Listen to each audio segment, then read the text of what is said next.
జమ్మూ కాశ్మీర్లోని పెహల్గాం బైసరన్ వ్యాలీలో ముష్కర్లు పర్యాటకుల మీద నరమేధం సృష్టించి ఈ రోజుకి 10 రోజులు అవుతోంది. ఈ ఉగ్రదాడి తర్వాత భారత్కి పాకిస్తాన్కి మధ్య ఉద్రిక్తకర పరిస్థితులు అయితే నెలకొన్నాయి. సరిహద్దు ప్రాంతాల్లో చూసుకున్నట్లయితే చాలా ఉద్రిక్తకరమైనటువంటి పరిస్థితులు అయితే ఉన్నాయి. భారత్కి పాకిస్తాన్కి మధ్య యుద్ధం అనివార్యమని, యుద్ధ మేఘాలు కమ్ముకోబోతున్నాయంటూ కూడా రోజు పెద్ద ఎత్తున ప్రచారం జరుగుతోంది. అలాగే సరిహద్దు దగ్గర కనుక మనం చూసుకున్నట్లయితే పరిస్థితులు నిజంగా భారత్ పాకిస్తాన్ల మధ్య యుద్ధం అనివార్యమా అన్నట్లుగా అక్కడ పరిస్థితులు అయితే మనకు అనిపిస్తూ ఉన్నాయి. ఈ నేపథ్యంలోనే భారత్ పాకిస్తాన్కి గనక యుద్ధం అనివార్యమైతే మా మద్దతు భారతదేశానికి ఉండి తీరుతుంది అంటూ అగ్రరాజ్యాధినేత అయినటువంటి డొనాల్డ్ ట్రంప్ నిన్న కొన్ని సంచలనమైనటువంటి వ్యాఖ్యలు చేశారు. పాకిస్తాన్ని, ఈ తీవ్రవాదాన్ని ఏరిపారేసేందుకు మేము అవసరమైతే భారత్కి మద్దతు ఇస్తాం. ఒకవేళ భారత్కి పాకిస్తాన్కి మధ్య గనక యుద్ధం నిజంగా జరిగితే ఎట్టి పరిస్థితుల్లో మా మద్దతు భారత్కి అంటూ డొనాల్డ్ ట్రంప్ తేల్చెప్పిన నేపథ్యంలో ఆయన చేసినటువంటి వ్యాఖ్యలు ఏవైతే ఉన్నాయో అవి ఇప్పుడు ప్రపంచ దేశాల్లో సర్వత్రా చర్చనీయాంశంగా అయితే మారింది. అసలు ఆయన నిన్న ఏమన్నారు అనేది ఒకసారి మనం చూసేటువంటి ప్రయత్నం చేద్దాం. నిన్న అమెరికా అధ్యక్షుడు డొనాల్డ్ ట్రంప్ ఈ భారత పాకిస్తాన్ల మధ్య నెలకొన్నటువంటి పరిస్థితుల గురించి ఆయన మాట్లాడుతూ ఏమన్నారు అనేది మనం విందాం. Indian people, I don't want war, I want peace. But if Pakistan attacks India, I will support India. Erase Pakistan and warn China. I love Indian people. I don't want war, I want peace. But if Pakistan attacks India, I won't war. నేను యుద్ధం చేసేందుకు ఇష్టపడను, నేను శాంతినే కోరుకుంటాను అంటూ Donald Trump మాట్లాడుతూనే ఒకవేళ గనక పాకిస్తాన్తో ఇండియా యుద్ధమే చేయాల్సినటువంటి పరిస్థితి వస్తే మా మద్దతు ఇండియాకు ఉంటుంది. ఎందుకంటే పాకిస్తాన్ని అరెస్ట్ చేయడానికి, పాకిస్తాన్ ప్రోత్సహిస్తున్నటువంటి ఉగ్రవాదాన్ని రూపుమాపేందుకు ఎట్టి పరిస్థితుల్లో మేము భారతదేశానికి సపోర్ట్ చేస్తామంటూ కూడా డొనాల్డ్ ట్రంప్ తెలియజేయడం జరిగింది. అలాగే చైనాని వార్న్ చేయడానికి కూడా ఇప్పుడు మేము భారతదేశానికి మద్దతు తెలపబోతున్నామంటూ కూడా డొనాల్డ్ ట్రంప్ అయితే తెలియజేయడం జరిగింది. అంటే ఇండియా పాకిస్తాన్ మధ్య గనక యుద్ధం అనివార్యమైతే ఆ యుద్ధం 3వ ప్రపంచ యుద్ధానికి దారితీసేటువంటి అవకాశం ఉంది. ఆ సంకేతాలు కూడా స్పష్టంగా కనపడుతున్నాయంటూ అంతర్జాతీయ నిపుణులు తెలియజేస్తూ ఉన్నారు. దానికి కారణం కూడా లేకపోలేదు. ఒకవేళ గనక ఈ ఉగ్రదాడికి భారతదేశం ప్రతీకారం తీర్చుకోవాలనుకుంటే, ఒకవేళ పాకిస్తాన్కి భారత్కి యుద్ధమే అనివార్యమైతే భారతదేశానికి అమెరికా, రష్యా, ఫ్రాన్స్ వంటి దేశాలు మద్దతు ఇచ్చేటువంటి అవకాశం అయితే స్పష్టంగా కనపడుతూ ఉంది. ఇక పాకిస్తాన్కి చైనా మద్దతు ఇచ్చేటువంటి అవకాశం ఉందంటూ కూడా అంతర్జాతీయ నిపుణులు అయితే తెలియజేస్తూ ఉన్నారు. కానీ చైనాకు సంబంధించినటువంటి అధికారులు మాత్రం ఇది 2 దేశాలకు సంబంధించినటువంటి సమస్య, వారే సామరస్యపూర్వకంగా మాట్లాడుకొని దీన్ని పరిష్కరించుకోవాలి అంటూ కూడా చైనాకు సంబంధించినటువంటి కొంతమంది అధికారులు, అలాగే ఇక్కడ ఉన్నటువంటి కొన్ని పార్టీలు కూడా చెప్తూ ఉన్నాయి. చైనా అధ్యక్షుడు కూడా చెప్తూ ఉన్నాడు.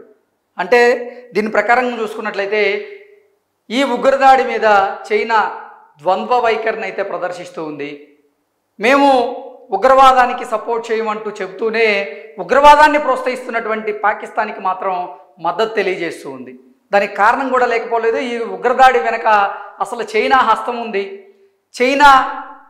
చైనాకు సంబంధించినటువంటి యుద్ధ సామాగ్రిని ఇప్పుడు పాకిస్తాన్ వారు కొనేందుకు సిద్ధమయ్యారని, అందులో భాగంగానే వారికి లోపాయికారిగా ఒక ఒప్పందం కుదిరిందని, ఆ ఒప్పందం ప్రకారంగానే ఈ ఉగ్రదాడికి కూడా చైనా సపోర్ట్ చేసిందని, ఒకవేళ నిజంగా ఇండియాకి పాకిస్తాన్కి మధ్య యుద్ధం జరిగితే పాకిస్తాన్కి మద్దతు ఇచ్చేలాగా ఇప్పటికే చైనా సన్నాహాలు కూడా చేస్తుందని, ఆ రకంగా వ్యూహరచన కూడా చేస్తుందన్నట్లుగా అంతర్జాతీయ స్థాయి నిపుణులు అయితే తెలియజేస్తూ ఉన్నారు. అలాగే అంతర్జాతీయ మీడియా కూడా అదే తెలియజేస్తూ ఉంది. నిన్న చూసుకున్నట్లయితే డొనాల్డ్ ట్రంప్ గారు చేసినటువంటి వ్యాఖ్యలు కూడా ఆ రకంగానే ఉన్నాయి, వాటికి బలాన్ని ఇచ్చేలాగే ఉన్నాయి. ఎందుకంటే ఇండియాకి పాకిస్తాన్కి మధ్య కనుక యుద్ధం వస్తే మేము ఇండియా పక్కన నిలబడతాము, ఇండియాకి మద్దతు తెలియజేస్తాము, పాకిస్తాన్ని ఎరైజ్ చేసేందుకు, ఉగ్రవాదాన్ని ఎరైజ్ చేసేందుకు అంటూ డొనాల్డ్ ట్రంప్ మాట్లాడుతూనే చైనాని వార్న్ చేసేందుకు కూడా నేను భారత్కి సపోర్ట్ చేస్తాను అన్నట్లుగా అగ్రరాజ్య అధినేత డొనాల్డ్ ట్రంప్ అయితే తెలియజేయడం జరిగింది.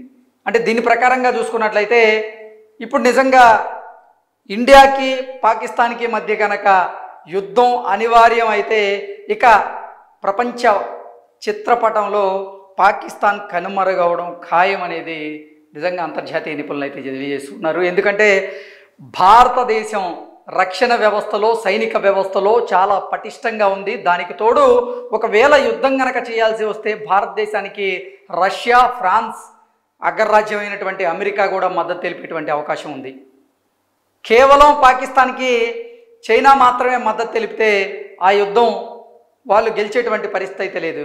నిజంగా పాకిస్తాన్లో పరిస్థితి ఎలా ఉందనేది ప్రపంచ దేశాలన్నిటికీ కూడా తెలుసు.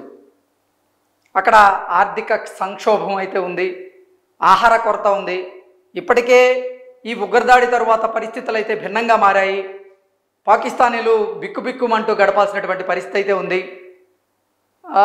అంటే యుద్ధం చేసేటువంటి ధైర్యం కూడా వాళ్ళలో లేదు. ఆ ధైర్యం కూడా సన్నగిల్లిపోయింది. భారత్తో యుద్ధం చేస్తే పరిస్థితులు ఎలా ఉంటాయి అనేది ముందుగానే వారు గ్రహించుకోగలుగుతున్నారు. అందుకే పాక్ సైన్యంలో ఉన్నటువంటి కొంతమంది ఉన్నతాధికారులు కూడా వారి పదవులకి రాజీనామా చేశారు. వారి కుటుంబ సభ్యులతో కలిసి అసలు పాకిస్తాన్ని వదిలి ఇతర దేశాల్లో తలదాచుకునేటువంటి ప్రయత్నం చేశారు. మరికొంతమంది బంకర్లలో తలదాచుకునేటువంటి ప్రయత్నం చేశారు. అంటే భారత్తో గనక యుద్ధమే వస్తే అసలు పాకిస్తాన్ పరిస్థితి ఏంటనేది ఇప్పటికే వారికైతే అర్థమైంది. వారు కూడా గ్రహించుకోగలుగుతున్నారు. కాకపోతే భారత్తో యుద్ధం నేపథ్యంలో వారు మేకపోతు గాంభీర్యాన్ని అయితే ప్రదర్శిస్తూ ఉన్నారు. పాక్ రక్షణ శాఖ మంత్రి ఆయన మాట్లాడుతూ భారత్ గనక మాతో యుద్ధానికి సిద్ధమైతే మాకు సంబంధించినటువంటి 130 అణువాస్త్రాలు భారత్ మీద మేము సంధించి పెట్టాము అంటూ భారత్ని రెచ్చగొట్టేటువంటి ప్రయత్నం చేస్తున్నారు. భారతదేశంతో కయ్యానికి కాలు దువ్వుతూ ఉన్నారు.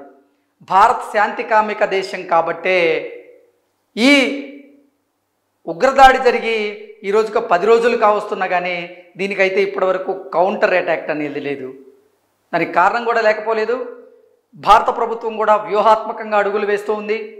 ఈ ఉగ్రవాద సంస్థలకు, ఆ ఉగ్రవాదులకు, అలాగే ఉగ్రవాద సంస్థలని వెనకుండి ప్రోత్సహిస్తున్నటువంటి పాకిస్తాన్కు తగిన బుద్ధి చెప్పి తీరుతామంటూ కూడా ఇప్పటికే భారత ప్రధాని నరేంద్ర మోదీ చెప్పినటువంటి నేపథ్యంలో ఇప్పుడు గనక నిజంగా అగ్రరాజ్యం భారత్కి మద్దతు ఇస్తే ఇక అసలు పాకిస్తాన్ పరిస్థితి, చైనా పరిస్థితి ఏంటనేది మాత్రం నిజంగా ఆ రెండు దేశాల ప్రజలకు కూడా ఊహ కందదు అనడంలో ఎటువంటి అతిశయోక్తి అయితే లేదు.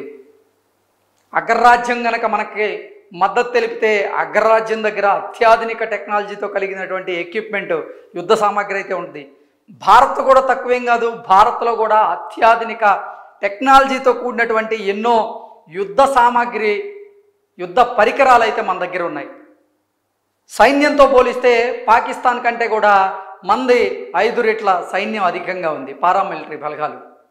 నెక్స్ట్ భారత సైనికులు చూసుకున్నట్లయితే 12 లక్షలకు పైగా భారత సైనికులు ఉంటే పాకిస్తాన్లో వచ్చేసి కేవలం 5 లక్షల సైనికులు మాత్రమే ఉన్నారు. పారామిలిటరీ బలగాల్లో మనం ఎక్కువ ఉన్నాం, సైనికుల్లో మనం ఎక్కువ ఉన్నాం, అణువాయుధాల్లో మనమే ఎక్కువ ఉన్నాం, యుద్ధ నౌకల్లో మనమే ఎక్కువ ఉన్నాం. అన్ని రకాలుగా అంటే భారత త్రివిధ దళాలు కూడా ఇప్పుడు కనుక యుద్ధం వస్తే ఇప్పటికిప్పుడు మేము సిద్ధం అన్నట్లుగా వాళ్ళైతే సంకేతాలు కూడా ఇచ్చేశారు.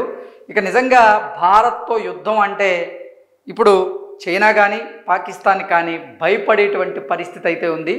దానికి తోడు ఇప్పుడు డొనాల్డ్ ట్రంప్ ఇచ్చినటువంటి వార్నింగ్ ఏదైతే ఉందో ఈ వార్నింగ్తో పాకిస్తానీలకి ఇటు చైనీయులకు కూడా వెన్నులో వణుకు పుడుతుంది అనడంలో నిజంగా అతిశయోక్తి తెలియదు. Thank you so much.